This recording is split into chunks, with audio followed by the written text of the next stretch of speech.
Okay, hello everyone. Myself is Preeti. I welcome you on this channel, Camo Physical World. On this channel, we will bring the new discussion based on CBSE for the subject science, where I will teach you a physics part, and Niharika will share herself to discuss chemistry portion of the subject. And in the first video, this channel I want to introduce the syllabus of the subject for physics only. As we want to draw the picture in your mind, prepare yourself with compiled study. So please you have a look on this page. तो आप लोग यहाँ देख सकते हैं कि ये CBSE 2020-21 के लिए सिलेबस दिया गया है और इसको हम लोगों ने कंपाइल वे में आप लोगों को रिप्रेजेंट किया गया है। देखिए यहाँ पर पूरे सिलेबस को लेके फिफ्थ यूनिट तक हम लोग गए हैं, फर्स्ट टू फिफ्थ, और यहाँ हर एक यूनिट को कंपाइल किया गया है पोर्शन वाइज, क्योंकि साइंस में हम लोग ब्रांच देखते हैं कि फिजिक्स, केमिस्ट्री और बायोलॉजी ब्रांच में हम लोग डिवाइड किए हुए हैं। तो आप यहाँ पर देख सकते हैं कि जो फर्स्ट यूनिट है वो केमिकल सब्सटेंसेस से रिलेटेड है, यानी कि केमिस्ट्री पोर्शन यहाँ पर इन्वॉल्व हुआ है। यहाँ केमिस्ट्री पोर्शन के लिए 25 मार्क्स फिक्स किए गए हैं। नेक्स्ट आपका वर्ल्ड ऑफ लिविंग है, जिसमें 23 मार्क्स फिक्स किए गए हैं, 23 आप देख सकते हैं। Next unit third and unit fourth है natural phenomena and effect of current. इस के लिए 12 मार्क्स एंड 13 मार्क्स यहाँ पर रखा गया है। अगर मैं बात करूँ फिजिक्स पोर्शन की, तो फिजिक्स पोर्शन के लिए unit third and unit fourth और एक चैप्टर यूनिट फिफ्थ में भी इन्वॉल्व किया जाता है, यानी कि ओवरऑल मैं बात करूँ मोर देन 25 जो मार्क्स है वो related to the physics portion है। ओवरऑल जो आपका एग्ज़ाम पेपर है साइंस का वो 100 मार्क्स का होता है, लेकिन यहाँ पर जो ये थ्योरेटिकल पोर्शन जो हम लोग रख रहे हैं, जो एनुअल एग्ज़ाम में, बोर्ड एग्ज़ाम्स में पूछा जाता है, वो 80 मार्क्स का होता है। बाकी आप देखिए टेबल में यहाँ दिया गया है, टोटल जो हमारा ये पेपर फॉर्मेशन होगा वो 80 मार्क्स के लिए होगा, 20 मार्क्स इंटरनल असेसमेंट के लिए हैं, तब ये 100 मार्क कलेक्ट करते हैं। आगे अब मैं आप लोगों को ये बताऊंगी कि पर्टिकुलर फिजिक्स का जो पार्ट है उसमें कितने चैप्टर्स NCERT से यहाँ पर कनेक्ट हुए हैं और मुझे यहाँ पर कितना सिलेबस को कवर अप कराना है आप लोगों को फिजिक्स पोर्शन तैयार करने के लिए। यहाँ हम लोग 1 बाय 1 मूव करेंगे और यहाँ समझेंगे कि which chapter has been involve and what is the weightage of that chapter. Next please move. Class यहाँ पर 10th फिजिक्स सिलेबस यहाँ दे दिया गया है।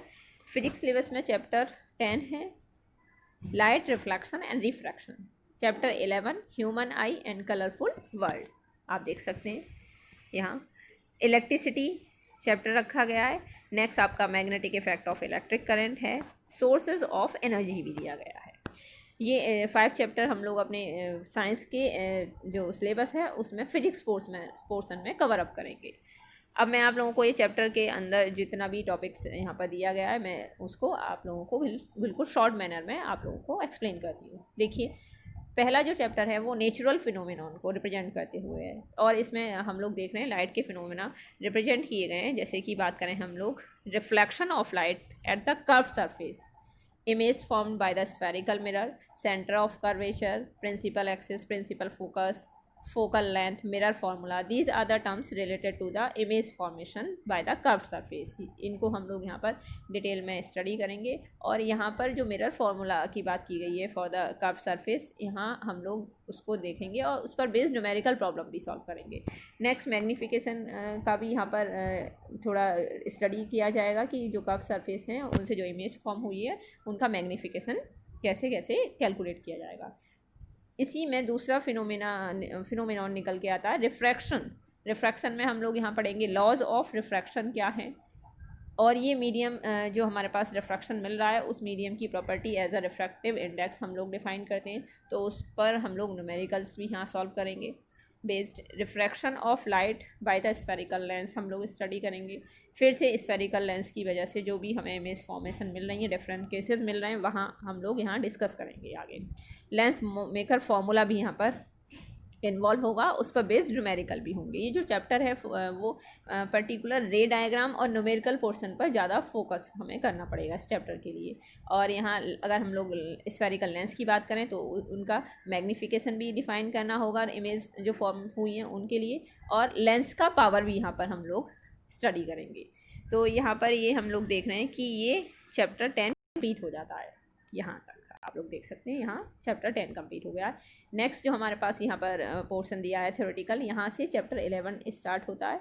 और चैप्टर 11 में हम लोग फंक्शनिंग ऑफ अ लेंस और इन ह्यूमन आई स्टडी करेंगे कि ह्यूमन आई का जो लेंस है वो कैसे फंक्शन करता है, और ह्यूमन आई में विजन का डिफेक्ट अगर इंट्रोड्यूस हुआ है तो उसका रीज़न क्या है, और उनके लिए हम लोग क्या क्या करेक्शन दे सकते हैं with the help of the spherical lens. तो यहाँ पर स्फेरिकल लेंसेज के यूजेस भी मिल जाएंगे हमें to remove the defect of the vision. इसी में कुछ नेचुरल फिनोमेनाज भी लाइट के दिए गए हैं। जैसे मैं बात करूँ refraction of the light through a prism, कि प्रिज्म से हम लोग जब लाइट को गुजारते हैं तो वो कैसे 7 कलर में स्प्लिट हो जाता है, that is dispersion of light, scattering of light, application in daily life. तो यहाँ पर डिफरेंट नेचुरल फिनोमेना मिलेंगे, rainbow formation, twinkling of the star, delay and advance sunrise of the natural events. तो ये सारी चीज़ें हम लोग इस यूनिट में कंप्लीट करेंगे। नेक्स्ट हम लोग आगे बढ़ते हैं यूनिट 4 की तरफ, इफ़ेक्ट ऑफ करंट। यहाँ पर हम लोग करंट जो कंडक्टर से जो फ्लो हो रही है उस करंट को हम लोग डिटेल्स में डिस्कस करने जा रहे हैं। और ये जो करंट फ्लो हुई है उसका एक्चुअल बिहाइंड जो हमारे पास कॉन्सेप्ट है वो क्या है, कि पोटेंशियल डिफरेंस हम लोग कंडक्टर के टर्मिनल्स पर अप्लाई करते हैं तब हम लोग ये जानते हैं कि जो फ्री इलेक्ट्रॉन है they can easily move from one point two another point. इससे रिलेटेड जितना भी टर्म्स हमारे पास आएगा, ओम्स लॉ हमारे पास स्टेटमेंट होगा, resistance it is the property of conductor, resistivity conducting material की प्रॉपर्टी होगी, फैक्टर्स होंगे जो डिफाइन करेंगे रेजिस्टेंस ऑफ द कंडक्टर को।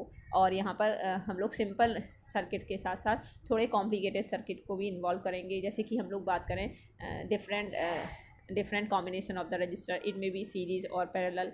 और यहाँ पर डेली लाइफ में हीटिंग इफेक्ट को भी हम लोग यहाँ देखेंगे। जैसे कि हम लोग इलेक्ट्रिक हीटर की बात करें, इलेक्ट्रिक आयरन की बात करें, गीज़र की बात करें, these are the applications of the heating effect. And daily life में हम लोग उनको यहाँ पर स्टडी करेंगे। और यहाँ इलेक्ट्रिक पावर की बात भी की जाएगी, internal relation between P V and I R these are the variables that has been involve in this chapter. और यहाँ पे मैं फिर से कह दूँ कि इस चैप्टर में फिर से न्यूमेरिकल पोर्शन इन्वॉल्व होने वाला है।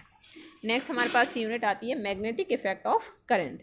इसमें हम लोग जो करंट कंडक्टर के थ्रू जो फ्लो हो रहा है वो अपनी सराउंडिंग रीजन में कुछ मैग्नेटिक इफेक्ट इंट्रोड्यूस करता है, उससे रिलेटेड थ्योरी हम लोग देखेंगे। मैग्नेटिक जो फील्ड है उसको पहले हम लोग डिटेल्स में एक्सप्लेन करेंगे, उसके बाद जो कंडक्टर के थ्रू जो करंट फ्लो हो रहा है वो कैसा फील्ड डेवलप कर रहा है, उस फील्ड का क्या इफेक्ट होने वाला है, या फिर हम लोग बोलें कंडक्टर को अगर मैग्नेटिक फील्ड में रखते हैं तो कैसे फोर्स को एक्सपीरियंस करेगा। ये सारी चीज़ें डिटेल्स में हम लोग पढ़ेंगे। और इस पर बेस्ड एप्लीकेशंस भी हैं। यहाँ पर एप्लीकेशंस दिया है, देखिए एक हमारे पास एप्लीकेशंस बन के आने वाला है, इलेक्ट्रिक जनरेटर और इलेक्ट्रिक मोटर। ये दोनों एप्लीकेशंस यहाँ पर इन्वॉल्व होंगे और उनको हम लोग अच्छे से उनका कंस्ट्रक्शन वर्किंग यहाँ पर स्टडी करने वाले हैं। तो ये यूनिट आपको बहुत ही इंटरेस्टिंग होगी। और ये मोस्ट ऑफ द पार्ट इस यूनिट का थ्योरेटिकल है, न्यूमेरिकल पोर्शन का इन्वॉल्वमेंट ना के बराबर है। नेक्स्ट हमारे पास बन के आता है लास्ट यूनिट है जिसमें हम लोग जाएंगे नेचुरल रिसोर्सेज। ये आपका लास्ट यूनिट है और इसमें सिर्फ और सिर्फ हम लोग एक ही चैप्टर को स्टडी करेंगे, फिजिक्स का पोर्शन जो है sources of energy. Sources of energy में हम लोग different form of the energy को स्टडी करेंगे, जिसमें conventional and non conventional sources को हम लोग क्लासीफाई करेंगे। और उसी के अंदर हम फॉसिल फ्यूल्स को, सोलर एनर्जी को, biogas, wind and water, tidal energy, just like a various types of energy को हम लोग यहाँ इस यूनिट के अंदर स्टडी करेंगे। और यहीं पर न्यूक्लियर एनर्जी का भी एप्लीकेशंस हम लोग देखेंगे कि न्यूक्लियर एनर्जी कैसे यहाँ पर हम लोग यूज जब किया जा रहा है। Renewable versus non renewable sources को भी यहाँ पर डिफ्रेंशिएट किया जाएगा। तो ये सिर्फ कंपाइल वे था आपके सिलेबस का, और हम लोग अपने नेक्स्ट लेक्चर्स में, वीडियोज़ में इससे रिलेटेड डीप और वाइड स्टडी को लेके आते रहेंगे। So please you all of you, thank you. Okay student, at the end of this video I would like to say that you all don't worry about your study, as I and Niharika will come with new videos to discuss and explain the topic in the easiest way. We will discuss with you related statement and problematic statement and cross questions. We will try to give our best to sort out your problem, and that has been asked in the last previous year examination. If you want to come with us and want to join our channel, you don't forget like, share and subscribe our channel. and I hope so that you all will be happy and safe at your home. At the end of this statement, I would like to say that really feel that very thankful to you for watching our channel. Thank you so much.